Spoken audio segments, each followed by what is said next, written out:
Cedric Nettles, Exposure Magazine Entertainment Editor. Here with the legendary Gossett Jr. How you doing today, sir? Blessed and highly favored, brother. Oh yeah, and it is a pleasure to get a chance to meet with you and talk about what you have going on. I want to start by saying about you talking about your early start with Roots, because I find that without Roots, a lot of movies we see now wouldn't exist. Could you talk about how you got started? Well, yeah, but on a side note, Disney has put the Black Panther in all movie houses for nothing for a week. Wonderful. Secondary school. So I got started. I'm a post-depression child, and after the depression, especially in the big cities, people were jumping out of windows. They had lost their fortunes and stuff, and some people had to live together who maybe didn't want to live together because there were each section of the major cities represented cultures. So now we all had to live together. And so I didn't come from a black neighborhood. I came from a neighborhood for a whole bunch of poor people. So at dinner time, when I come home, and I could smell my way around the world. It smelled Jewish, Italian, Irish, Puerto Rican, Cuban, black, of course. Yeah, it smelled good, So, but if my parents were not home, I'd sit at the first available table. And the elders, there were no cell phones, but they took care of the neighborhood and the families, which took very good care of one another. Awesome. So my foundation was unified. Everybody belonged. Everybody had to take care. And we had to make fruit boxes for scooters and broomstick handles for bats. And we kind of were a seventh heaven. Instead of guns, we had fingers, all that kind of stuff. And we grew up together. And the result of that society started to run East Coast culture and politics. The David Susskines, the Arthur Millers, and then I grew up with the Carole Kings and the Barbra Streisands, and of course Jackie Robinson. And, of course, yes. And I remember Ralph Bunche and Walter White, who started the NAACP. We came together, and everybody took care of one another. And so that's my foundation. So when you take that foundation, when the Depression was over, to other societies, they weren't playing that. And that was my challenge, and for the grace of God, here I still sit after coming through all those wars. I've got a lot of contemporaries who didn't make it, but I'm here to represent us properly. Exactly. What happened in the childhood, which is my roots, which is really the only way for us to all to go. We should be able to smell our way around the world at dinner time. That's right. That's right. Amen to that. I really want to talk about, because we know about your legacy with movie, but your initiative, racism. We really want to focus on that, because what's going on in the news and stuff, we need someone with elder statements like yourself to come tell us, hey, this is what we need to do. Yeah. Can you talk about that program that you have going on? Well, I've been traveling, and I was sent to Africa, I guess I was 19 or 20, and the stuff that I saw on television wasn't what I saw. So I learned from scratch, in Jomo Kenyatta country, and the Nyeri country, in Tanzania, and Rwanda, and all those particular people. There was a different Africa. I started to learn the basics, and I realized in the research that the African culture is the oldest established culture ever on the planet. The oldest skull was discovered at the foot of Mount Kilimanjaro in Tanzania. It's the oldest. So if you do some crude arithmetic, by the time the explorers came to Africa, we were practicing animal husbandry, tribalism, so everybody won, astronomy, mysticism, and that philosophy of whatever anybody had to do from in the tribe, starting at about 3, 4, or 5 years old, was for the benefit of the whole tribe. Exactly. Gather the nuts and the berries, you put it in the middle, and the women would get it and distribute it around the tribe, and the meats and all kind of thing. Everybody had some job to do at each age. And it was in our DNA as we became slaves. And so now there's a fear that because of the atrocities that happened to us, there's a fear of letting us know who we are. And the lesson from Mandela is there's no time for fear or resentment. It's time for us to save the planet for us all. Exactly. And that philosophy from Africa makes sense, and it's a simple philosophy. Whatever we do, whoever we are, is for the benefit, first of all, of your whole family, your whole neighborhood, your whole town, your whole city, your whole country, and eventually the whole world. What is best for us all? And it seems like whoever you believe in, whether it's God or Allah, whoever it is, it's the same philosophy, the simple thing, for the benefit of the whole, is the mathematical equation of our mutual success. So we have no time for the anger. And if we win those fights, it's less than we deserve. Exactly. So those messages have been interrupted on all the things for the benefit of man who thought he was mightiest of all. So I'm not a racist, I'm an e-racist. I'm an a-racial. So I tried to conduct myself 24/7 as a upstanding member of America, which means that I'm not African American, I'm American African. And all those rights that those forefathers wrote belong to me too. And regardless of whether people say it's not right, I know it's right, you know. So I help one another, I do the tribal thing, and as an elder, I pass it on to children and all people who want to listen, that we are one nation, under God, indivisible, with liberty and justice for all. Exactly. And we're not really practicing that, but even though it seems unpopular, it's getting more and more popular as we speak. We have the proper people, potential candidates, and I think we're going in the right direction in God's time. And my job as an elder is to pass it on for what it's worth to the generation underneath me, so they can pass it on to the children. Exactly. It seems to make sense. It's an equation that makes sense for us all. Exactly. To our youth, they're our future, and black people, we're family oriented. What would you say to the youth that what they can do to kind of keep our traditions alive and get the word out? What would you say to them? I want to say to the young people is that there's no such thing as impossible. There's no time for resentment or anger or feeling low.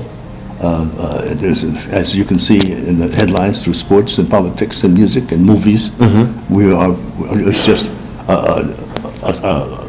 covered up of our abilities. So now it's open. So we have the time to tell our stories, catch up with ourselves. I can't blame a young person who didn't get those lessons, who goes bad, because it's like a baby's in a high chair. Food's on the high chair in the kitchen, mom's on the phone too long. That's Food's right. going on the floor until that baby gets proper instructions from somebody older than them how to behave. I had this talk at the church this weekend for those kids, and they kind of identified. It was amazing that there was no cell phones and no wriggling and stuff. It's a miracle, and it made me talk really deeply true. But we elders can't give away what we don't have, so we have a daily check-in system. Exactly. To make sure we have the proper thing. And anybody who's alive and who's an elder or whatever it is, we still have a responsibility to feed the whole tribe for what it's worth. And that's where erasing comes in. It's a deterrent from our mutual salvation. It's not primarily African, but it's important that African, Indian, Jew, Italian, Muslim, whoever it is, band together with the best that they have for our mutual salvation. Well, I like that. That's eracism. A-racism, if you want to call it that. It's not picket signs, it's not guns. It's just a way of life and a way of thinking. So it starts with the mindset. The it starts with me. And it starts with you. Exactly. That's the problem with America. I don't see anybody paying attention to that Pledge of Allegiance and the Declaration of Independence. But it's the same equation. That's right. It's like the cause becomes more important than the people under the cause. Yes, it's the personal agenda. You wake up in the morning, mama does it, makes up, she wakes the kids up, bathes them, feeds them. Like a great grandmama. It's amazing how our elders live longer than our elders these days. My great grandmother, she lived until be 117. Oh wow. And she was a slave. She only lied to me one time. She said, "This gonna hurt me more than gonna hurt you." But something has gotten into our system of society. That's kind of like a cancer, and we can heal it. We probably need that black woman, maybe Kamala Harris or whoever it is. There's something about those women. It's time for them to take over. It's the age that's gone. It's balanced from one time. It used to be the age of masculinity and conquering and bossism, and now it's the age of rebirth and sensitivity and nourishment and nutrition, and that's for the woman's side.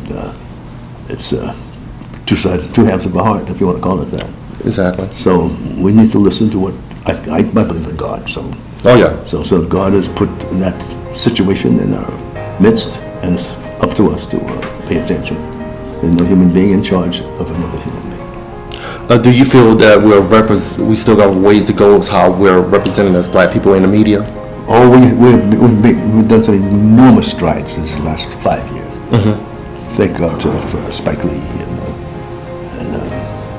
Mr. P. Jordan Peele, and those particular people are giant steps in the right direction. There's more to tell, obviously. Yes. It's only the tip of the iceberg. So I had a nice relationship with some of the African countries. I do stories about the Ashanti and the Mandela tribe and the Ashantis and the people from Nigeria, tribes of Nigeria, and the Ethiopians. They were the earliest civilizations. They figured some stuff out, and for fear of taking over, those things have been stuffed.